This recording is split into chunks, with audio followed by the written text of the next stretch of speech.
Hello everyone, welcome to my channel Sarihari kitchen. ನಾನು ಸೌಂದರ್ಯ. ಇವತ್ತಿನ ವಿಡಿಯೋದಲ್ಲಿ ಕೃಷ್ಣ ಜನ್ಮಾಷ್ಟಮಿ ಪ್ರಯುಕ್ತ ಕೃಷ್ಣನಿಗೆ ಇಷ್ಟವಾಗಿರುವಂಥ ಅವಲಕ್ಕಿಯಿಂದ ಲಡ್ಡುನ ಹೇಗೆ ಮಾಡ್ಕೊಳ್ಳೋದು ಅಂತ ಹೇಳ್ಬಿಟ್ಟು ತೋರಿಸ್ಕೊಡ್ತಾ ಇದ್ದೀನಿ.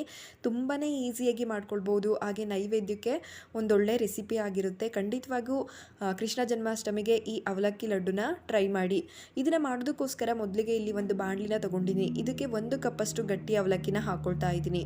ಹಾಕೋಬಿಟ್ಟು ಇದನ್ನು ಫ್ರೈ ಮಾಡ್ಕೊಳ್ಬೇಕಾಗುತ್ತೆ. ಡ್ರೈ ರೋಸ್ಟ್ ಮಾಡ್ಕೊಳ್ಬೇಕು. ಮೀಡಿಯಂ ಊರಿಲಿ ಇಟ್ಬಿಟ್ಟು ನಾವು ಇದನ್ನು ಫ್ರೈ ಮಾಡ್ಕೊಳ್ಬೇಕಾಗುತ್ತೆ. ಅವಲಕ್ಕಿ ಬೇಗನೆ ಫ್ರೈ ಆಗಿಬಿಡುತ್ತೆ.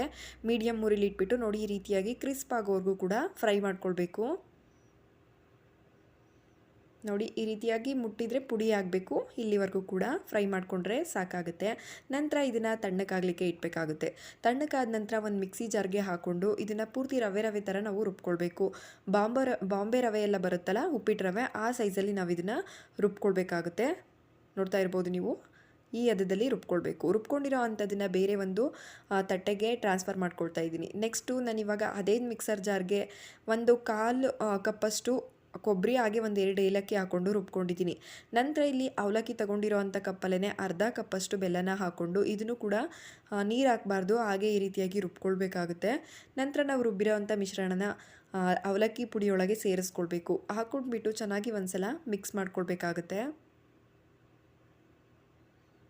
ನೋಡಿ, ಈ ರೀತಿಯಾಗಿ ಕೈಯಲ್ಲೇ ಪ್ರೆಸ್ ಮಾಡ್ಕೊಳ್ತಾ ನೀಟಾಗಿ ಮಿಕ್ಸ್ ಮಾಡ್ಕೊಳ್ಬೇಕು. ಇದಿವಾಗ ಮಿಕ್ಸ್ ಆಗಿದ್ದಾಗಿದೆ. ನಂತರ ಇಲ್ಲಿ ಡ್ರೈ ಫ್ರೂಟ್ಸ್ನ ಫ್ರೈ ಮಾಡ್ಕೊಳ್ಬೇಕಾಗುತ್ತೆ. ಅದಕ್ಕೋಸ್ಕರ ಒಂದು ಬಾಣಲಿನ ಇಟ್ಕೊಂಡು ಇದಕ್ಕೆ ತುಪ್ಪನ ಹಾಕ್ಕೊಳ್ಬೇಕು. ನಂತರ ನಿಮಗೆ ಯಾವ ಡ್ರೈ ಫ್ರೂಟ್ಸ್ ಇಷ್ಟ ಆಗುತ್ತೋ ಅದನ್ನೇ ಸೇರಿಸ್ಕೊಳ್ಬೋದು. ನಾನಿಲ್ಲಿ ಬಾದಾಮಿ ಹಾಗೆ ಗೋಡಂಬಿನ ಫಸ್ಟು ಫ್ರೈ ಮಾಡ್ಕೊಳ್ತಾ ಇದ್ದೀನಿ. ನಂತರ ಇಲ್ಲಿ ದ್ರಾಕ್ಷಿ ಕೂಡ ಸೇರಿಸ್ಕೊಳ್ತೀನಿ. ಗೋಡಂಬಿ ಮತ್ತು ಬಾದಾಮಿ ಒಂದು ಅರ್ಧದಷ್ಟು ಫ್ರೈ ಆಗಬೇಕು. ನಂತರನೇ ನಾವು ಇದಕ್ಕೆ ದ್ರಾಕ್ಷಿನ ಸೇರಿಸ್ಕೊಳ್ಬೇಕಾಗುತ್ತೆ. ದ್ರಾಕ್ಷಿ ಕೂಡ ಹಾಕಿದ್ದಾದ ನಂತರ ನೀಟಾಗಿ ನೋಡಿ, ಈ ರೀತಿಯಾಗಿ ಫ್ರೈ ಆಗಿದ್ದಾದಮೇಲೆ ಫ್ರೈ ಆಗಿದ್ದಾಗಿದೆ. ನಂತರ ಇಲ್ಲಿ ನಾವು ರೆಡಿ ಮಾಡಿ ಇಟ್ಕೊಂಡಿರೋ ಅಂಥ ಅವಲಕ್ಕಿ ಮಿಶ್ರಣಕ್ಕೆ ಸ್ವಲ್ಪ ಕೊಬ್ಬರಿ ತುರಿ ಹಾಗೆ ಫ್ರೈ ಮಾಡ್ಕೊಂಡಿರೋ ಅಂಥ ಡ್ರೈ ನಟ್ಸ್ನು ಕೂಡ ಹಾಕ್ಕೊಳ್ತಾ ಇದ್ದೀನಿ. ಹಾಕ್ಬಿಟ್ಟು ಚೆನ್ನಾಗಿ ಈ ರೀತಿಯಾಗಿ ಮಿಕ್ಸ್ ಮಾಡ್ಕೊಳ್ಬೇಕಾಗುತ್ತೆ. ಒಂದ್ಸಲ ತುಪ್ಪದಿಂದ ತೆಗೆದ ತಕ್ಷಣ ಬಿಸಿನೇ ಹಾಕೋದ್ರಿಂದ ಸ್ಪೂನಲ್ಲಿ ಒಂದ್ಸಲ ಮಿಕ್ಸ್ ಮಾಡ್ಕೊಳ್ಬೇಕು. ನೋಡಿ, ಈ ರೀತಿಯಾಗಿ ಮಿಕ್ಸ್ ಮಾಡ್ಕೊಂಡಿದ್ದಾದ ನಂತರ ನೀಟಾಗಿ ಕೈಯಲ್ಲಿ ಕಲಿಸ್ಕೊಂಡು ಉಂಡೆಗಟ್ಟಬೇಕು.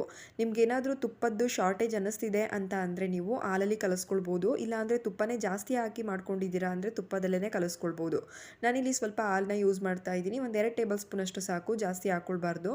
ಹಾಕ್ಕೊಂಡು ಚೆನ್ನಾಗಿ ಒಂದ್ಸಲ ಮಿಕ್ಸ್ ಮಾಡಿಕೊಂಡ್ರೆ ನಮಗೆ ಕಟ್ಟೋದಕ್ಕೆ ಉಂಡೆ ಚೆನ್ನಾಗಿ ಬರುತ್ತೆ.